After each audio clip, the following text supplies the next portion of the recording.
జై శ్రీరామ్ అందరికీ నమస్కారం. వెల్కమ్ టు న్యూస్ అఖండ. నేను మీ కస్తూరి శ్రీధర్. మిత్రులారా, అగ్రరాజ్యాలు సైతం కుళ్ళుకునే విధంగా ఇక నుంచి ప్రతి 40 రోజులకు ఒక పండగనైతే మనం జరుపుకోబోతున్నాం. సరే, ఆ పండగ ఏందో ఈ వార్త ద్వారా చెప్పే ప్రయత్నం చేస్తా. న్యూస్ మాత్రం నెక్స్ట్ లెవెల్ ఉంటుంది, ఓకేనా? నేను ఇంతకుముందు కూడా చాలాసార్లు చెప్పిన, మన దేశం 32 లక్షల చదరపు కిలోమీటర్ల వైశాల్యం ఉన్నటువంటి విశాలమైనటువంటి దేశం అని. పైగా మనకు పశ్చిమాన లక్షద్వీపాలు ఉన్నాయి. సంస్కృతము అదేవిధంగా మలయాళం భాషల్లో లక్షద్వీప్ అంటే లక్షద్వీపాలు అని అర్థం. ఏది మనం ఇప్పుడు లక్షద్వీప్ అని చెప్పుకుంటాం కదా, అది. ఇక ఆగ్నేయ దిశలో అండమాన్ నికోబార్ దీవులు ఉన్నాయి. ఇక మనకు దాదాపుగా 11,098 కిలోమీటర్ల తీరరేఖ అయితే ఉండాలి. ముందు వచ్చేసి 7.5 సంథింగ్ ఉన్నది. కానీ ఏంటంటే ఇప్పుడున్నటువంటి టెక్నాలజీని ఉపయోగించి మళ్ళీ దాన్ని ఒకసారి మొత్తం కూడా కొలమానం చేశారనమాట. ఇప్పుడు అది 11,098 కిలోమీటర్లుగా తేలింది. ఇక మనకు 3 వైపులా సముద్రం అనేది ఉండాలి. తూర్పున బంగాళాఖాతం, పశ్చిమాన వచ్చేసి అరేబియా సముద్రం, ఇక దక్షిణాన హిందూ మహాసముద్రం ఉన్నాయి. మన తీరరేఖను, మన ప్రాదేశిక జలాలను పరిరక్షించుకోవాలంటే మనకు బలమైనటువంటి నౌకాదళం అవసరం ఉండాలి. అవునా కదా? బలమైనటువంటి కోస్ట్ గార్డ్ వ్యవస్థ ఉండి తీరాలన్నమాట. ఎందుకంటే మనకు పశ్చిమాన వచ్చేసి మన శత్రు దేశమైనటువంటి పాకిస్తాన్ ఉన్నది. ఈ పాకిస్తాన్ ఎప్పుడెప్పుడు భారత్ మీద దాడి చేద్దామని చెప్పేసి గోతికాడినాక మాదిరి కాచుకొని ఉంటుంది. ఇక ఈ బంగాళాఖాతం వైపున బంగ్లాదేశ్ ఉన్నది. ఈ బంగ్లాదేశ్ సమయం కోసం ఎదురు చూస్తుంది. ఏం తక్కువ కాదు, ఎవరు కోలేరనమాట. ఏ మాత్రం అవకాశం ఉన్నా ఈ బంగ్లాదేశ్ మన కలకత్తాను ఆక్రమించుకోవాలని చెప్పి చూస్తుంది. సరే, అది పాసిబుల్ కాదనుకోండి, అది వేరే విషయం. అదే కనుక మోడీ ప్రభుత్వం లేకుండా నింటే, ఏది మన దేశంలో కేంద్రంలో అధికారంలో, ఖచ్చితంగా వాళ్ళ ప్రయత్నాలను ఖచ్చితంగా చేద్దరు. ఏది ఈ పాకిస్తాను, చైనా, బంగ్లాదేశ్ 3 కలిసి ఖచ్చితంగా ఆ ప్రయత్నాలు చేద్దరు. కానీ మన అదృష్టం బాగుండి మోడీ గారు ఉండబట్టి వీళ్ళు అవన్నీ కూడా చేయలేకపోతున్నారు. ఇక మూడవది వచ్చేసి చైనా. నిజానికి చైనాకు ఉన్నటువంటి సముద్ర తీర ప్రాంతం చాలా తక్కువ. పైగా ఈ చైనా సముద్రంలో చైనాకు సంబంధించినటువంటి ప్రాదేశిక జలాల వైశాల్యం కూడా చాలా తక్కువే. ఈ చైనాకు సంబంధించినటువంటి సముద్రాన్ని 5-6 దేశాలు కలిసి పంచుకుంటున్నాయి. పైగా చైనా సముద్రంలో పెద్దగా ఖనిజ నిక్షేపాలు కూడా ఏమీ లేవు. అందుకే ఈ చైనా ఏం చేస్తుందంటే మన హిందూ మహాసముద్రం పైన కన్నేసింది. మన హిందూ మహాసముద్రం చాలా విశాలమైందనమాట. పైగా ఇక్కడ మన భారతదేశం తప్పించి పెద్దగా చెప్పుకోదగ్గ బలమైన దేశాలు ఏవి కూడా లేవు. అంతేకాకుండా మన హిందూ మహాసముద్రంలో పెద్ద ఎత్తున ఈ ఖనిజ సంపద ఉన్నట్టు ఈ మధ్యనే శాస్త్రవేత్తలంతా కూడా కనుగొన్నారనమాట. ఈ హిందూ మహాసముద్రంలో దాదాపుగా 1,000 కోట్ల విలువైనటువంటి ఖనిజ సంపద ఉన్నట్టు ఒక అంచనా అనమాట. ఎంత? 1,000 కోట్లు.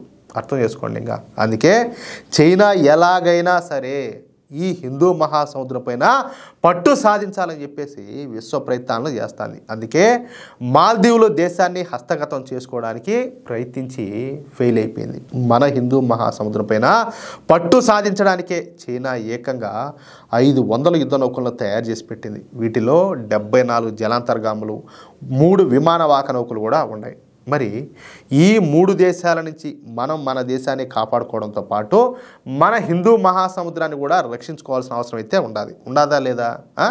అందుకు తగ్గట్టుగా మన వద్ద నావికాదళం అలాగే కోస్ట్ గార్డ్ అనేది ఉండి తీరాలన్నమాట పటిష్టంగా. కానీ 2014 ముందు వరకు ఏ ప్రభుత్వం కూడా ఈ చర్యలను అయితే చేపట్ల. కానీ మొదటిసారిగా నరేంద్ర మోడీ ప్రభుత్వం ఈ నావికాదళం పైన ఎక్కువ దృష్టి సారించిందనమాట. త్రివిధ దళాలన్నింటిలో కూడా మోడీ ప్రభుత్వం ఎక్కువగా ఈ నావికాదళం శక్తి మీదనే ఎక్కువగా దృష్టి పెట్టడానికి కారణం కూడా అదే. ఈ క్రమంలోనే గత 11 సంవత్సరాలలో మన భారత నావికాదళానికి సంబంధించి కేంద్ర ప్రభుత్వం దాదాపుగా 27 ప్రాజెక్టులు ప్రారంభించింది. ఎన్ని? 27 ప్రాజెక్టులు.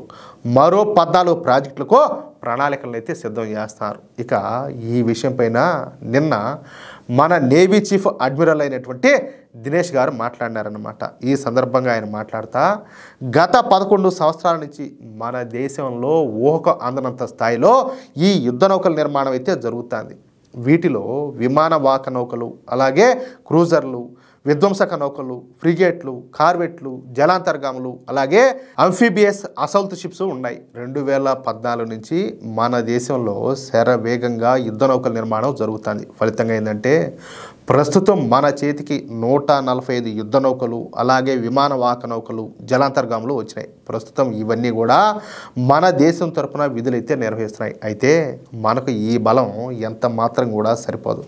మనకు మొత్తంగా 300 విమాన వాహక నౌకలు, అలాగే క్రూజర్లు, విధ్వంసక నౌకలు, ఫ్రిగేట్లు, కార్వెట్లు, జలాంతర్గాములు, అలాగే అంఫిబియస్ అసౌల్ట్ షిప్స్ అవసరం ఉండాలి. అందుకే మన దేశంలో ఈ యుద్ధ నౌకల తయారీ శరవేగంగా జరుగుతుంది. దీంతో ఇక నుంచి ప్రతి 40 రోజులకు ఒక యుద్ధ నౌకను లేదా సబ్మెరీన్ను మన భారత నేవీలో జాయిన్ చేయబోతున్నాం. ఇక నుంచి ఏ విమాన వాహక నౌకలు, క్రూజర్లు, విధ్వంసక నౌకలు, ఫ్రిగేట్లు, కార్వెట్లు, జలాంతర్గాములు, అలాగే అంఫిబియస్ అసౌల్ట్ షిప్స్ అయినా విదేశాల నుంచి కొనుగోలు చేయకూడదని చెప్పేసి మేము నిర్ణయించుకున్నాం. మన దేశానికి కావాల్సినటువంటి ఈ యుద్ధ నౌకలన్నింటినీ కూడా కేవలం మేక్ ఇన్ ఇండియాలోనే తయారు చేస్తున్నాం. 2035 నాటికి మన దేశ నావికాదళం చేతికే 300 యుద్ధ నౌకలు వస్తాయి. అప్పుడు హిందూ మహాసముద్రంలో మనల్ని సవాల్ చేసే వాళ్ళే ఉండరు. అంతేకాకుండా ఈ మధ్య కాలంలో హిందూ మహాసముద్రంలో ఉన్నటువంటి ఖనిజ వనరులపైన కూడా మన భారతీయ నావికాదళం దృష్టి పెట్టింది. వీటిపైన ఇప్పుడిప్పుడే పరిశోధనలు మొదలుపెట్టాం. హిందూ మహాసముద్రంలో నిక్షిప్తమైనటువంటి లక్షల కోట్ల విలువ చేసేటువంటి సంపద మొత్తాన్ని కూడా భారత్కే చెందే విధంగా మన భారతీయ నావికాదళం పనిచేస్తుంది. ఇందుకోసం మేము 250 స్టార్టప్ సంస్థలతో కలిసి పనిచేస్తాం. త్వరలోనే మన దేశ ప్రజలకు ఆ తీపి కబుర్ని అయితే అందిస్తాం. మన భారతదేశ నావికాదళం మన దేశ రక్షణ మాత్రమే కాకుండా స్వావలంబన, అలాగే సమన్వయం మీద కూడా దృష్టి పెట్టామంటూ మన చీఫ్ అడ్మిరల్ అయినటువంటి దినేష్ త్రిపాఠి గారు ఎన్నో కీలక విషయాలను తెలియజేశారు. తద్వారా పరోక్షంగా మన శత్రు దేశాలకు హెచ్చరికలు జారీ చేశారు. అది విషయం అర్థమవుతుందా? ఎట్లా న్యూస్ తగ్గేదేలా అంటుంది. మిత్రులారా, ఈ న్యూస్ కనుక మీకు నచ్చినట్లయితే ఖచ్చితంగా ఈ న్యూస్ నలుగురికి షేర్ చేయండి.